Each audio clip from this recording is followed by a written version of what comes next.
Bienvenidos a este video en el cual nos vamos a centrar en la parte de la generación de los tokens, la parte de la configuración de la seguridad, asimismo como los niveles de autorización que tendremos con respecto a los recursos que estamos exponiendo mediante la API que estamos construyendo. Para lograr esto, vamos a crear una serie de clases que a continuación te explicaré cuál es la responsabilidad de cada una de ellas. La primera es el token provider y esta clase lo que hace es genera y valida los tokens y extrae la información del usuario para autenticarlo. Esa es la responsabilidad que vamos a centralizar cuando lleguemos a implementar esta clase. Recuerda, genera y valida los tokens JWT, valga la redundancia, y extrae la información del usuario para autenticarlo. La segunda clase lleva como nombre JWT Filter y esta clase lo que hace es verifica cada petición en busca de un token, lo valida y autentica al usuario. Esa es la responsabilidad que va a cumplir esta clase. Nuevamente, verifica cada petición en busca de un token para garantizar eso, lo valida y autentica al usuario. Cabe aclarar que esa validación del token no lo hace directamente él, sino que se va a apoyar en la funcionalidad que va a estar implementada en el token provider, que como recordemos, el token provider también tendrá una funcionalidad en la cual él validará los tokens JWT para indicar si es correcto o no es correcto. ¿Ok? Vamos a la siguiente clase que es JWT Configure y esta clase asegura que el JWT Filter se ejecuta antes de la autentificación por nombre y usuario. Esa será su única responsabilidad, asegurar que el filtro se ejecuta antes de la autentificación por nombre y usuario. A continuación tenemos el JWT Authentication Entry Point y esta clase lo que hará es retornar un error 401 que representa no autorizado cuando una petición no autenticada intenta acceder a recursos que están protegidos. Y finalmente tenemos la clase Web Security Config que define qué rutas son públicas y cuáles requieren autenticación. Gestiona la seguridad con JWT y maneja los errores de autenticación. Entonces, eso quiere decir que al finalizar cada una de estas clases, todo quedará centralizado, en la mayoría de los casos, en Web Security Config, que además ahí también, como acabo de mencionar, se definirá cuáles serán las rutas públicas y cuáles finalmente para poder acceder tendrán que pasar por un proceso de autenticación.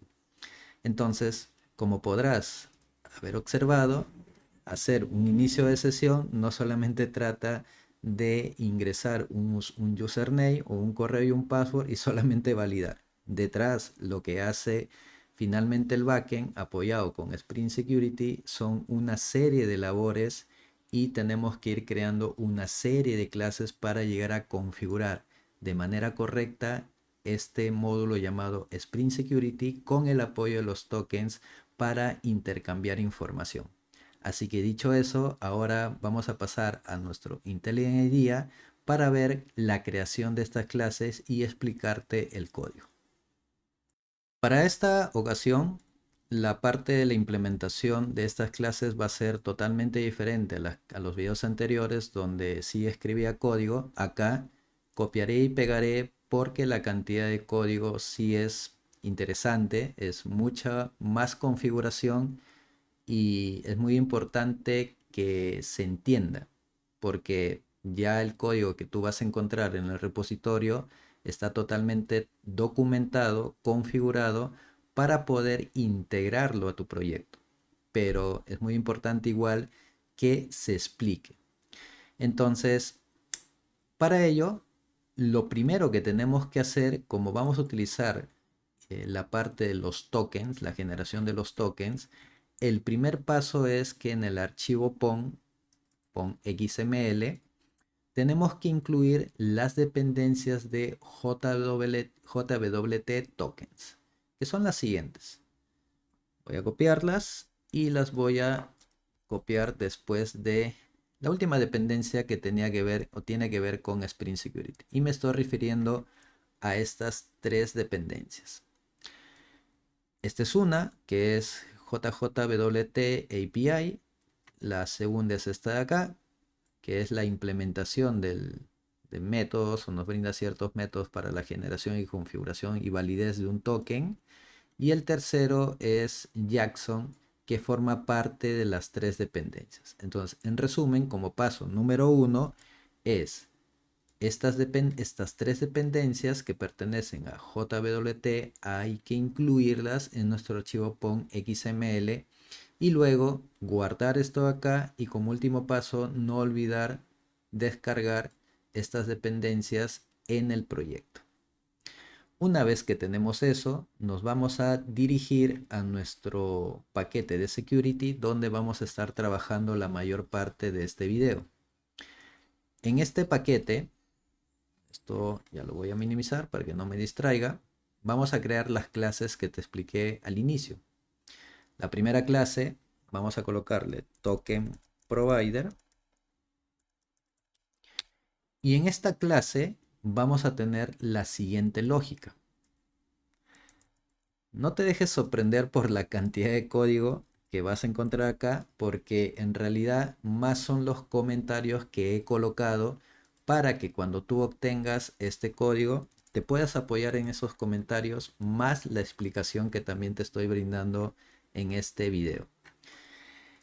Una vez que agregamos la clase, recuerda que la responsabilidad de esta clase es crear el token, validarlo y también obtener la información que proviene en este token durante un proceso de autenticación. Pero eso, para lograr eso, que es en sencillo, se tiene que haber hecho toda esta configuración. Lo primero, la generación del token por parte de nuestro backend se tiene que realizar con dos propiedades. La primera propiedad, que es el secret, recuerda que estos tokens se firman y la firma lo coloca el backend. Y lo siguiente es que estos también tienen un tiempo de expiración. En este caso, esos dos valores los tengo mapeados como propiedades en el archivo application.properties. A continuación te voy a mostrar esos valores, los cuales también podrías utilizar para tu proyecto. Vamos acá, me dirijo a la parte de recursos, al archivo de aplicación de propiedades y son estos dos de acá. jwt.secret, este es un valor que representa la clave secreta que se va a utilizar para firmar y verificar los tokens. La firma se coloca cuando se inicia sesión y también se coloca o se utiliza ante el acceso a un recurso. Recuerda que los tokens se crean en cada inicio de sesión y en ese momento se firman y también se utilizan al momento de tratar de acceder a un recurso. Es muy importante también garantizar que ese token sea válido y ahí nuevamente se vuelve a utilizar esta firma para garantizar esa validez. Y este es el tiempo. En este caso le estoy colocando este valor, puntualmente es una representación en segundos y le estoy colocando este valor que representa 30 días. ¿Ok? Esos dos valores los estoy utilizando o los estoy recuperando con la notación de @value y asignando a cada uno de estos atributos. Luego tengo el método init que se ejecuta después del constructor y tiene como objetivo generar la clave para firmar el JWT a partir del secret que tengo configurado y que ya viste hace un segundito. Y este es el proceso en el cual se inicializa toda la conversión y generación de este token de acá, incluyendo pues la clave generada para firmar y validar el token. Entonces acá se hace todo el proceso de construcción y después tengo el método que se encarga puntualmente de crear el token con los detalles del usuario autenticado. Esos detalles son los siguientes. Observa que este método lo que hace es recibir el objeto de authentication que internamente tiene la información del usuario autenticado, y con eso lo que hacemos es obtener el nombre, que en nuestro caso es el email, y con esta información vamos a obtener el rol del usuario, porque recuerda que esa información también tenemos que colocarlo en el token. Y luego ya pasamos en una tercera etapa a construir y firmar el token que incluye el rol y el email. ¿Ok? Entonces este es el método que se encarga de crear todo ese token. Con respecto al siguiente método, este es el método para obtener la autenticación a partir del token. Lo que hago es extraer los datos del token, ¿no? Observa que este método recibe ese token como un parámetro. De ese token obtengo el rol, ¿no? Obtengo el rol, creo la lista de roles para el usuario, y el principal del contexto de seguridad será el email, que es el SACE. Este dato es muy importante porque cuando tú generas el token, hay una parte que es el SACE, que por lo general es el username, pero en nuestro caso le estamos colocando el correo. Por ese motivo, cuando extraemos esa información del usuario autenticado, en este caso, nosotros el SACE en realidad será el correo. Y lo que estamos haciendo en este caso es, de todo a partir de ese token, estamos recuperando la información del usuario que ha iniciado sesión. Luego, este método lo que hace, como su nombre indica, es validar el token si está correctamente firmado, o en todo caso si es que no ha expirado. Entonces, para eso se hace todo este proceso de acá. Entonces, ese es el código que tiene la primera clase, que es el token provider. Como podrás observar, es mucho código, pero la buena noticia es que esto ya está preparado. Por ahí que habría que agregarle algunos cambios una vez que tú integres todo esto en tu proyecto. Vamos a la siguiente clase, que es el JWT filter, y esa clase vamos a crearla, JWT filter, y acá vamos a agregar esto. Este proceso de filtrado, recuerden que el filtrado, como parte de su trabajo, es extraer información del token. Entonces ahí es muy importante apoyarse en el token provider.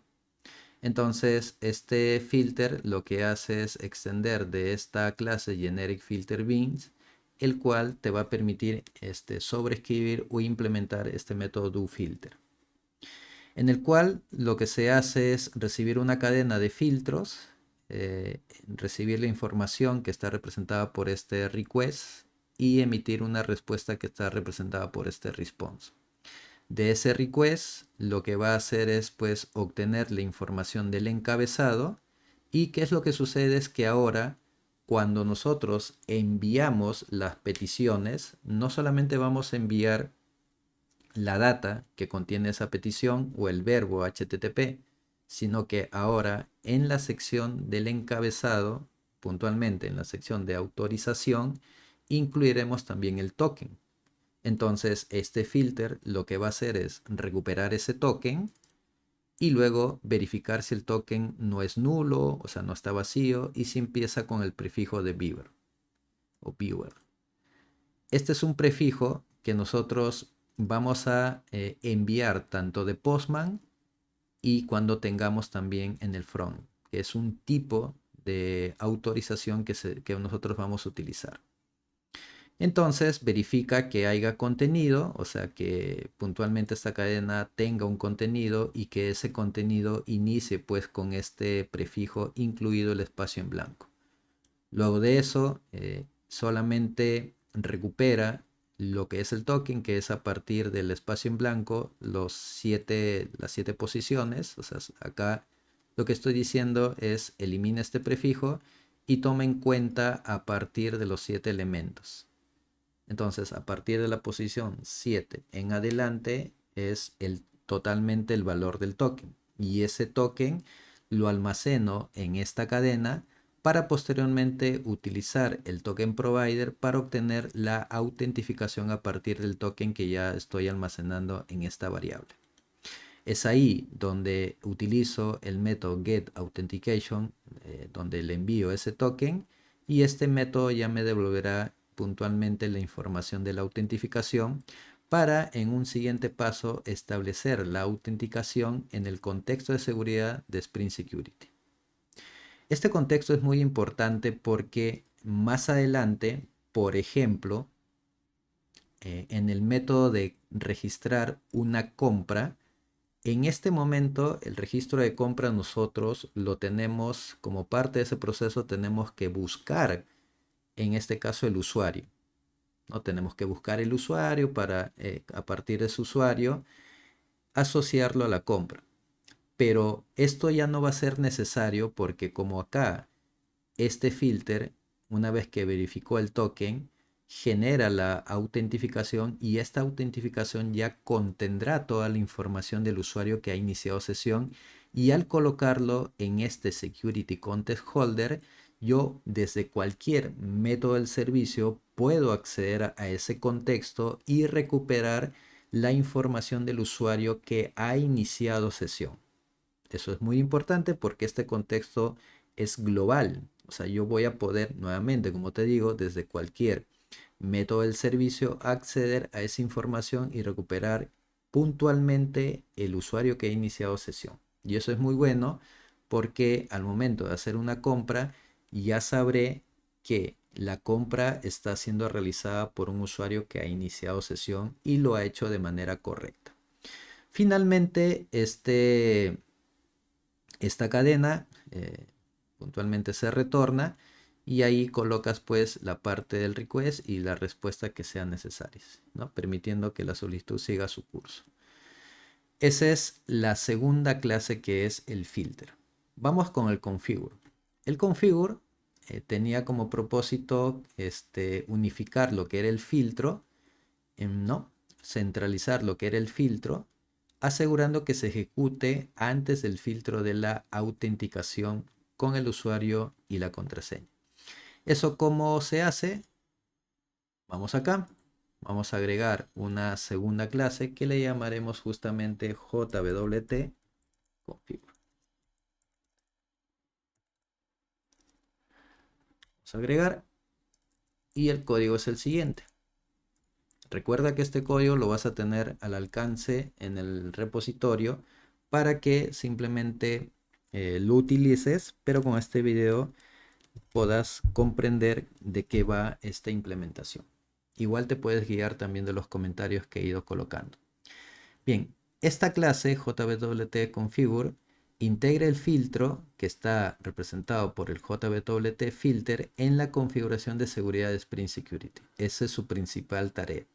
¿Cómo lo hace? Bueno, primero crea una instancia de la clase JWT Filter, le pasa el token provider para que este filter verifique la validez del token y también recupere la información de ese token para crear pues el objeto de autentificación, ¿no? Y colocar ese objeto de autentificación en el Security Context Holder. Y esto puntualmente al final lo agrega el filtro, agrega el filter a la cadena de seguridad de Spring Security. Y esto lo hace pues asegurando que se ejecute antes del filtro. Por eso es un add filter before. Ahí coloca el filtro y también coloca lo que es las credenciales del usuario como el username password authentication filter, ¿no? Esa es su única responsabilidad y esto puntualmente donde lo vamos a utilizar en la clase web security config. Y en la siguiente clase es la que representa el manejo de secciones. Entonces vamos acá, vamos a agregar una clase más que le ponemos como nombre JWT Authentication, creo que le puse entry point. Agregarlo. Y acá también tenemos una buena cantidad de implementación, pero en resumen, esto lo que hace es implementar, esta clase lo que hace es implementar de esta interfaz Authentication Entry Point, el cual te brinda un método que es este, y este método se ejecuta cuando un usuario no autenticado intenta acceder a un recurso que requiere autenticación. Entonces ahí puntualmente son una serie de comprobaciones que se hace, como por ejemplo obtener el mensaje de error si es que existe, de lo contrario establecer un mensaje por defecto. Luego crea un objeto de error, que en nuestro caso esto sí lo tenemos. Nosotros acá, por acá, Custom Error. Esto creo que lo tenemos en el DTO de secciones. Habíamos creado un error personalizado, o sea que eso sí lo tenemos, donde vamos a mandar la fecha, el mensaje y el detalle del error. Y eso es lo que estamos utilizando en esta clase. Asignamos el status, que en este caso es un status de no autorizado, y escribimos la respuesta de error en formato JSON, para finalmente establecer el tipo de contenido de la respuesta como JSON, ¿no? Y acá puntualmente es un método auxiliar que se ha tenido que crear para hacer la conversión del objeto a formato JSON, que es el que estamos utilizando en esta parte de acá, ¿no? Entonces, una vez que tenemos estas clases, ¿dónde es que se centraliza? La centralización se realiza en la clase de configuración llamado Web Security Config, que ya lo teníamos preparado, pero que hasta el momento tenemos únicamente esta lógica. Entonces acá vamos a hacer las siguientes actualizaciones. Como acá se tiene que centralizar toda la parte del token provider, de los filtros, del authentication entry point, entonces tengo que hacer la inyección de dependencias de esas clases, incluido el user detail service. ¿Por qué el user detail service? Porque recuerda que esa clase tiene la representación del usuario que está iniciando sesión. Entonces, una vez que agrego esto, acá me sale una serie de errores porque no reconoce la parte de la inyección de dependencias. Y recuerda que para eso tienes que incluir esta notación. Y con eso ya lo que hace es generar un constructor con todos estos parámetros o atributos. Luego tengo que pasar a configurar o modificar este Security Filter Chain, que es la cadena de filtros de Spring Security. Y ahora esto va a tener este cambio de acá. Es un cambio fuerte, pero este cambio involucra lo siguiente.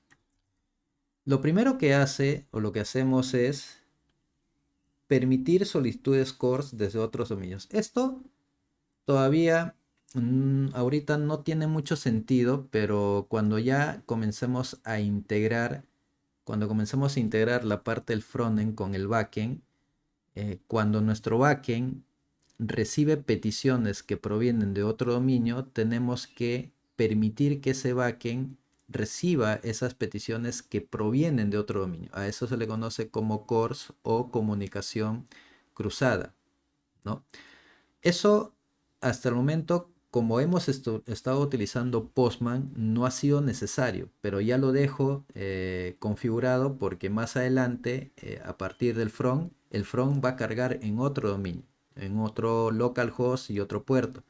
Entonces, si yo envío peticiones y no tengo, digamos, habilitado este CORS, el backend no va a recibir esas peticiones. Entonces, por ese motivo, como parte de la seguridad, también se indica que se debe permitir solicitudes que provienen desde otro dominio. Esto ya lo habíamos visto en la parte del registro del usuario, la desactivación del nivel de protección, que es el CSRF. Y acá viene la parte de la autorización, que es esta parte de acá. Recuerda que el Web Security Config, como parte de su labor, es también indicar cuáles van a ser las URLs públicas y las URLs que necesitan pasar por un tema de autenticación. Y eso se configura en este Authorize HTTP Request. Y acá, por ejemplo, estoy indicando lo siguiente. Todos los que llevan este método permit all significa que son URLs públicas. Así de sencillo. En este caso, por ejemplo, ¿cuáles serán las URLs públicas? El login, el registro del cliente y una URL que va a tener que ver con el catálogo de libros. Te explico. El login por lógica tiene que ser público, porque esa es la puerta de entrada a la aplicación. El único que se va a poder registrar de manera pública es el cliente. ¿Y qué pasa con el autor? El autor nosotros lo registraremos para simular que no cualquiera se registre con ese tipo de rol, sino que sea un autor calificado y una vez que ha pasado nuestro proceso de verificación de su experiencia, nosotros le brindaremos un acceso en el cual ya le generaremos un usuario y una clave para que él ingrese y que posteriormente él ya pueda editar su perfil. Y esta parte de acá va a representar un catálogo de libros. Ese catálogo va a ser libre porque no necesitas, digamos, tener una cuenta para navegar por el catálogo y poder visualizar el detalle de los libros. Pero sí necesitarás tener una cuenta tipo cliente cuando vas a comprar. Entonces, por ese motivo, este catálogo también es público, pero cuando el usuario ya intente comprar, ahí es donde sí se le va a pedir que mínimo tenga un rol de cliente. O sea, en pocas palabras, que tiene que haber creado un usuario para realizar una compra. Esto de acá también es público porque estas URLs tienen que ver con el Swagger UI, ¿no? Esa parte es pública porque tiene que ver con el Swagger UI. Y cualquier otra petición en el request, le digo, sí, cualquier otra petición que no esté acá, entonces sí tiene que pasar por un proceso de autentificación. Ese proceso de autentificación será primero pasar por el filter. El filter se encargará de verificar el token, recuperar la información. Luego, cuando ya le dé el OK, recién pasará a tener acceso pues a la información del recurso que esa petición esté solicitando, ya sea para recuperar o almacenar. Y luego de eso, de ese nivel de autorización, que no es el único, acá simplemente se están configurando URLs públicas y privadas, tenemos la parte en que se permite la autenticación básica. Esto de acá ya no es necesario, esto lo voy a eliminar porque esto lo puse de manera momentánea antes de tener JWT. Sé que esto de acá lo comento. ¿Se desactiva el formulario de inicio de sesión? Sí, esto sí. ¿Por qué? Porque en el caso de Spring Security, por defecto él tiene un formulario, pero no lo hemos estado utilizando y no lo utilizaremos porque nosotros estamos construyendo una API REST. Internamente no hacemos la autentificación o la prueba del inicio de sesión mediante un formulario, sino que lo hacemos directamente por Postman, en el cual en cada petición vamos a enviar ese token de seguridad que es el JWT. Por eso lo deshabilitamos. Además de eso, se configura el mensaje de secciones y recuerda que ese mensaje de secciones está representado por el objeto JWT Authentication Entry Point, que es el que acabo de incluir acá. Entonces, si hay alguna excepción, simplemente se lanza esa sección y se mostrará pues el contenido con la información que hemos implementado en esa clase. Luego se configura la política de sesiones como sin estado. ¿Y esto por qué? Porque hay que recordar que el manejo de JWT maneja ya la autentificación y por lo tanto no necesitas guardar esa información en sesiones del servidor o en otros mecanismos. Además de eso, es muy importante recordar que una API REST no maneja estados. ¿Ok? Y luego agrega la configuración de JWT en el filter antes de que los filtros predeterminados de Spring Security. ¿Y eso cómo se hacía? Justamente el encargado era la clase JWT Configure, donde le paso el token y le paso también la personalización por defecto. Finalmente lo que hago es añadir el JWT filter antes del filtro de la autenticación con nombre de usuario, y esto lo que va a hacer es permitir que el JWT filter valide el token antes de la autenticación. Y esto se comienza a construir. Entonces, como puedes observar, todo este nivel de permisos se configura de esta manera. Es un código que hay que tomarlo con calma, con pinzas. Y de hecho, una vez que ya está totalmente integrado en el proyecto, funciona muy bien. Por último, tengo que agregar un bin que tiene que ver con el Authentication Manager, que nosotros ya lo hemos venido utilizando en algún momento, solo que faltaba simplemente registrarlo en este Web Security Config. Y recuerda que este Authentication Manager lo que hace es proporcionar este objeto que se encarga de gestionar la autentificación basada en los detalles del usuario y la contraseña. Bien, una vez que hemos tenido todo este trayecto, como podrás haberte dado cuenta, es un detalle no menor. Hay que tener mucha fineza como para ir uniendo las piezas, pero como te voy a repetir, una vez que el módulo de seguridad está totalmente integrado, créeme que este es muy potente. Este video lo voy a dejar hasta acá, ¿ok? Para no extender mucho y puedas depurar y consumir la información con calma. Ya en el siguiente video voy a complementar los niveles de autorización utilizando una notación de Spring Security que es el Pre-Authorize. Esta notación me permitirá indicar a qué endpoints, a qué método para ser específico o a qué métodos yo tengo acceso mediante el rol del usuario. Pero eso ya lo veremos en el siguiente video. Gracias.